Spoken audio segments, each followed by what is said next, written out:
Now we move to governor's present, even though he is from the past, and it's Jerry Brown.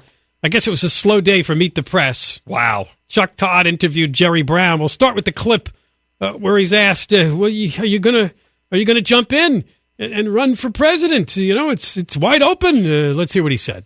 Over 90% of the scientists who deal with climate. I think that's the wrong clip. Cut Number two first.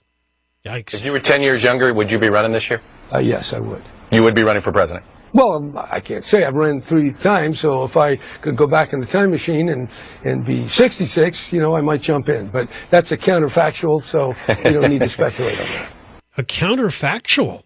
Yeah, and notice... They love Jerry Brown because he's quirky and he's enthusiastic. Why do political journalists... He's entertaining. They laugh at everything he says. Yeah, I know. He's a crazy old man in the park with his pants around his ankles.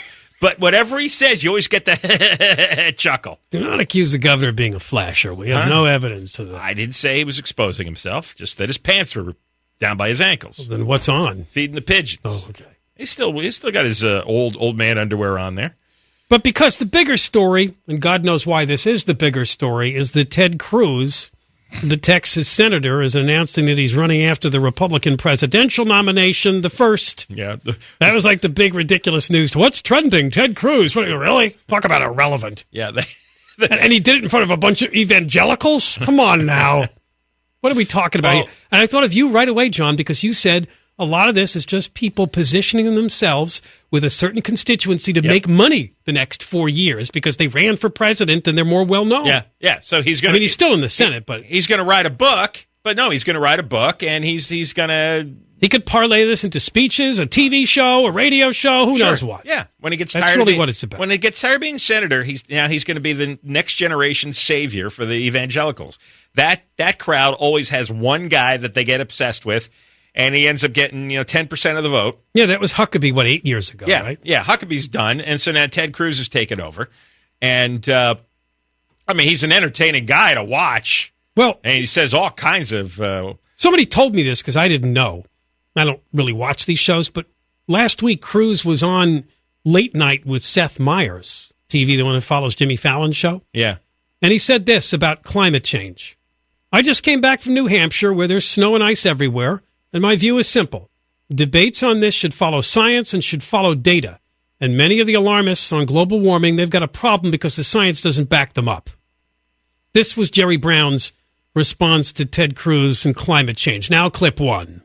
Over 90% of the scientists who deal with climate are absolutely convinced that the human activity, the industrial activity, the generation of CO2, methane, oxides of nitrogen, all the rest of those greenhouse gases are building up in the atmosphere. They're heat trapping, and they're causing not just warm drought in California, but severe storms and cold in the East Coast. So it's climate disruption of many different kinds. And that man betokens such a level of ignorance and a direct falsification of the existing scientific data. It's shocking, and I think that man has rendered himself absolutely unfit to be running for office. Okay, because you haven't joined the religious cult. Well, how do you argue with that, though? It'll cause any kind of weather. That's right, exactly. Anything could happen. Yeah. If nothing happens, it's climate change. If it gets really crazy cold or crazy hot, it's climate change. Big storms, little storms, climate change. You can't argue with it. That's right.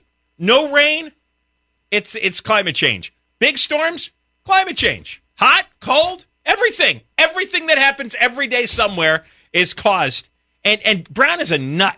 He makes all kinds of crazy assertions, never backs it up with any detail other than to point at all the scientific buffoons who have a computer model and nothing else. All they have is a computer model. And you keep pointing out every year, all the time, that their predictions were wrong. The North Pole didn't melt. Greenland didn't melt. We haven't had any significant hurricanes hit the United States in 10 years now. We have not had huge fire seasons in 10 years now. We have not had huge tornado seasons for 10 years. All this apocalyptic stuff that really peaked about 10 years ago, none of it happened.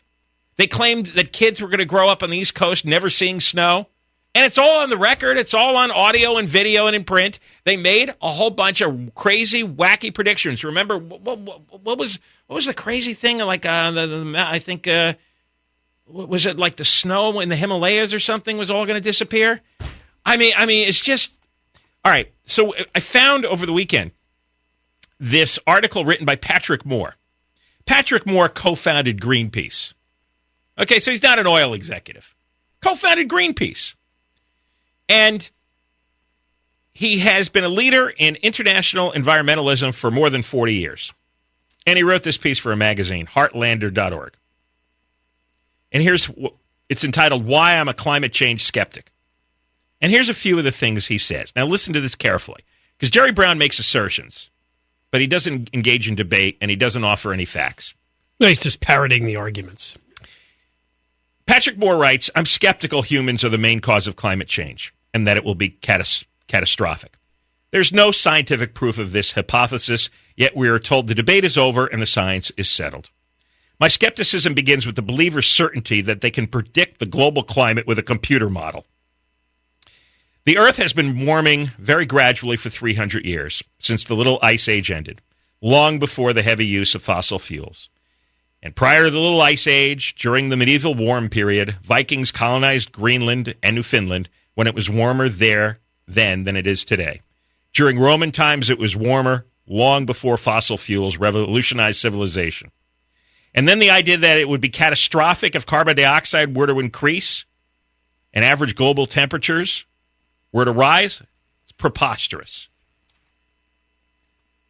Because what he says is carbon dioxide has actually dropped over the last 150 million years.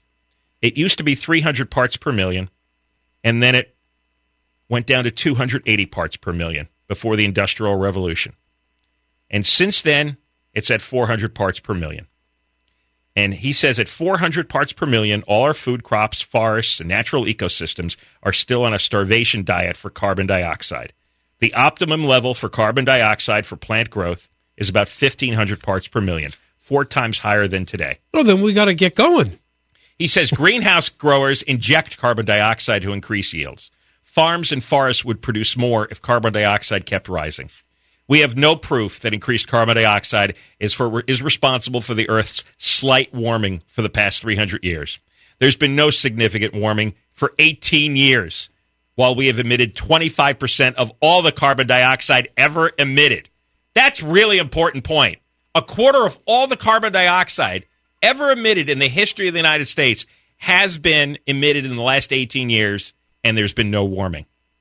Carbon dioxide is vital for life on Earth, and the plants would like more of it. Yeah, in fact, a couple of weeks ago, the researchers decided to put out an argument as to why the rise in temperatures has stagnated over the last 10 to 15 years, a point that you've brought up many times in the show. Since the late 90s, the pace of global temperature rise has slowed, and now they're saying it's the usual confusing conglomerate argument about variations in seawater temperatures in the Pacific and the Atlantic Ocean, along with currents and wind patterns and blah blah blah blah blah blah blah blah. And it's just a hiatus, okay? And it's coming back if we don't do something. And they always say, well, we didn't know that the ocean currents did this, and we didn't know the wind currents did that, and we didn't know that the ocean affected the wind currents this way. It's like we didn't know, and you're right. That's the whole point. You don't know. There's a lot you don't know. This whole thing is a lot bigger than all of us, and it's been around a lot longer. And I like the way he pointed out too, the Greenpeace guy you mentioned, that it's an odorless, tasteless, non-toxic thing, carbon dioxide. We've turned it into a pollutant. He said the only way to reduce carbon dioxide emissions to zero, which is what the UN wants, was you have to reduce the population to zero, or go back 10,000 years before we started clearing forests for agriculture. Yeah. So, you know what? It's stupid insanity. It's been insanity now for 18 freaking years. There has been no warming. We've put out 25% of all the carbon dioxide in those 18 years. It's not happening. Jerry Brown is a nut. He's just a nut.